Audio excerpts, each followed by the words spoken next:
दोस्तों नैतिक विकास के सिद्धांत पर चर्चा करते हैं। नैतिक विकास के सिद्धांत के प्रवर्तक जो है लॉरेंस कोहलबर्ग है। लॉरेंस कोहलबर्ग ने, क्योंकि बच्चे जब समाज में आते जन्म लेते हैं तो बच्चे क्या हो जाते हैं, उस नीति के बारे में कुछ पता नहीं रहता है। बच्चे अनैतिक होते हैं, न तो उस समाज में न तो सामाजिक जानते हैं न तो असामाजिक जानते हैं। मतलब न तो समाज के तत्वों के बारे में उनको पता है और न ही असमाज के तत्वों के बारे में पता है। आखिर हमारा समाज क्या होता है, आखिर हमारा समाज क्या नहीं होता है। तो उन्होंने क्या बताया, उन्होंने 3 स्तर बताए, पूर्व परंपरागत स्तर, परंपरागत स्तर और उत्तर परंपरागत स्तर। तो पूर्व परंपरागत स्तर को प्री कन्वेंशनल स्टेज और उत्तर परंपरागत स्तर को कन्वेंशनल स्टेज और उत्तर परंपरागत स्तर को पोस्ट कन्वेंशनल स्टेज कहा जाता है। और 3 स्तर में उन्होंने 6 अवस्थाएं बताए हैं। प्रत्येक स्तर में 2-2 अवस्थाएं बताए हैं। उस अवस्था पर चर्चा करते हैं। तो पहला क्या है दोस्तों, पूर्व परंपरागत स्तर। पूर्व परंपरागत स्तर की चर्चा करते हैं तो पूर्व परंपरागत स्तर में क्या हो जाता है, आज्ञा एवं दंड की अवस्था। क्या हो जाता है, इसे आज्ञा एवं दंड, आज्ञाकारी उन्मुक्ता का अवस्था। मतलब इस अवस्था में बच्चे जो है वो शैशव अवस्था की बात करते हैं। बच्चे जो है इस शैशव अवस्था में बच्चे की आज्ञा क्यों मानता है, दंड की डर से। अगर उसको डर नहीं हो तो वो आज्ञा नहीं मानेंगे, आपको कोई वैल्यू ही नहीं करेंगे। बालक जो है होमवर्क बना करके क्यों जाता है, उसको लगता है हम अपने शिक्षक के पास, अपने टीचर के पास अगर होमवर्क करके नहीं जाएंगे, पाठ याद करके नहीं जाएंगे तो हमको पीटेंगे, दंड देंगे। तो ये जो दंड देंगे, इसलिए आज्ञा एवं दंड की अवस्था उस समय कहा जाता है। ठीक, और दंड की डर से वो क्या करते हैं, आज्ञा मानते हैं, इसलिए दंड एवं क्या कहा जाता है, आज्ञाकारी उन्मुक्ता की अवस्था। दंड एवं आज्ञाकारी उन्मुक्ता के क्या कहा जाता है, अवस्था कहा जाता है। चलिए, और पूर्व परंपरागत स्तर, पोस्ट कन्वेंशनल स्टेज।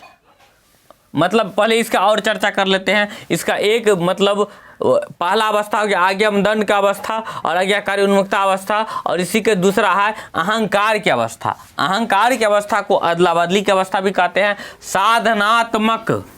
साधनात्मक सापेक्षा उन्मुक्ता की भी अवस्था कहते हैं। अहंकार,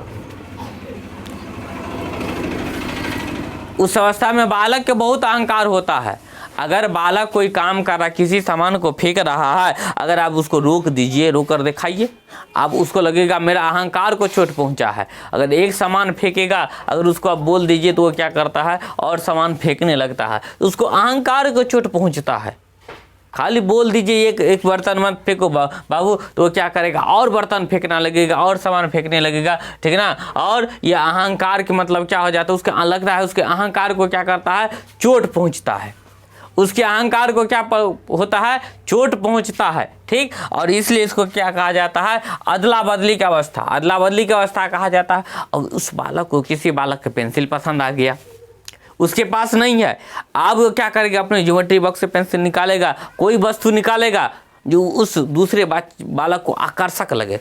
वो कहता देख ये मेरे पास क्या है, कैसा है, तो बालक बोलेगा अच्छा है, तो अच्छा है, तो ले तू इनसे लिख, तुमसे ये कार्य कर। अब वो लिखने लगता है। अब वो बोलेगा तुम्हारा ये वाला पेंसिल देखे, तो वो क्या करता है, ये वाला भी पेंसिल क्या करने लगता है, देखने लगता है। और जब ये वाला भी पेंसिल देखने लगता है तो क्या हो जाता है, ये वाला पेंसिल देखने लगता है, तो वस्तु का क्या हो गया, आदान प्रदान हो गया, अदला बदली हो गया। वस्तु के क्या हो गया, अदला बदली हो गया, आदान प्रदान हो गया। इसलिए अहंकार की अवस्था अदला बदली की अवस्था भी कहा जाता है। ठीक, और साधनात्मक सापेक्षावादी उन्मुक्ता की अवस्था।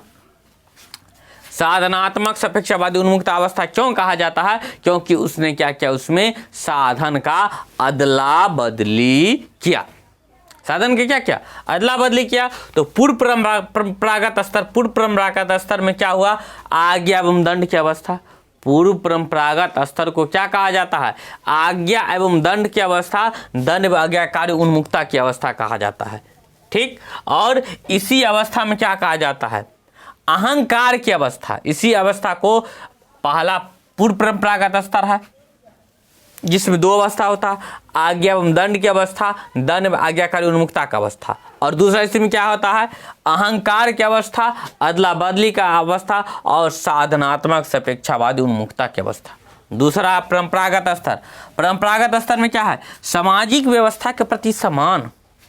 कोई बालक जो होते हैं जब देखते हैं वो खूब समाज में काम करने लगते हैं, बाल्यावस्था में आप देखते हैं अच्छे काज करने लगते हैं। और अब जब उसको कोई बोलता है, जब काज करता रहता, कहते हैं शाबाश बेटे तुमने ये काम कर लिया, अच्छा काम किया, ठीक है ना, और उसको सम्मान मिलता है तो बहुत आनंद आता है काम करने के लिए। और जो बालक समाज में अच्छा काम करने लगता है उससे क्या हो जाता है, उसे प्रशंसा की अवस्था कहा जाती है। पूरा बाल्यावस्था नहीं भी कहा जा सकता, कुछ किशोरावस्था भी इसमें होता है, ठीक।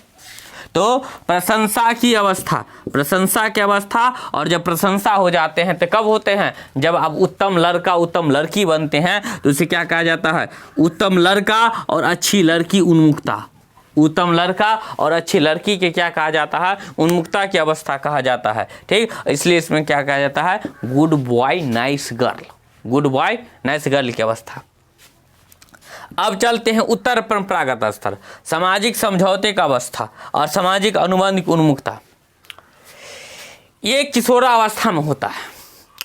अगर कोई समाज में घटना परिघटना कुछ भी हो जाते हैं तो सामाजिक स्तर पर उसको क्या कर लेते हैं, समझौता कर लेते हैं। और जब सामाजिक स्तर पर समझौता कर लेते हैं तो उस बालक को क्या कहा जाता है, विवेकपूर्ण है, जो विवेकशील बालक है, विवेक है, बुद्धिमान है, वो इस मामला को सामाजिक स्तर पर समझौता कर लिया। और नीतिपरक सिद्धांत उन्मुक्ता इसलिए कहा जाता है क्योंकि समाज की नीति को उन्होंने माना, समाज की नीति को उन्होंने समझा, इसलिए उसे क्या कहा जाता है, नीतिपरक का सिद्धांत कहा जाता है। तो चलिए फिर से चर्चा करते हैं। नैतिकता विकास का सिद्धांत का प्रवर्तक कौन है, लोरेंस कोहलबर्ग है। उन्होंने 3 स्तर बताए, पूर्व परंपरागत स्तर, उत्तर परंपरागत स्तर और उत्तर परंपरागत स्तर, 3 स्तर बताए। और प्रत्येक स्तर में उन्होंने क्या किए, 2 अवस्थाएं बताए हैं, ठीक। तो पहला उन्होंने बताया आज्ञा एवं दंड की अवस्था, दंड एवं आज्ञाकारी उन्मुक्ता की अवस्था। दूसरा बताए अहंकार की अदला बदली, अहंकार की अवस्था, अदला बदली की अवस्था और साधनात्मक सापेक्षावादी उन्मुक्ता की अवस्था। उन्होंने दूसरा स्तर बताए परंपरागत स्तर, परंपरागत स्तर में बताए सामाजिक व्यवस्था के प्रति सम्मान की अवस्था और प्रशंसा की अवस्था, उत्तम लड़का उत्तम लड़की का अवस्था। परंपरागत है, उत्तर परंपरागत सामाजिक समझौते का अवस्था और विवेक अवस्था और नीतिपरक सिद्धांत उन्मुक्ता की अवस्था। ये होते हैं। स्क्रीनशॉट लेना चाहते ले लीजिए आप लोग।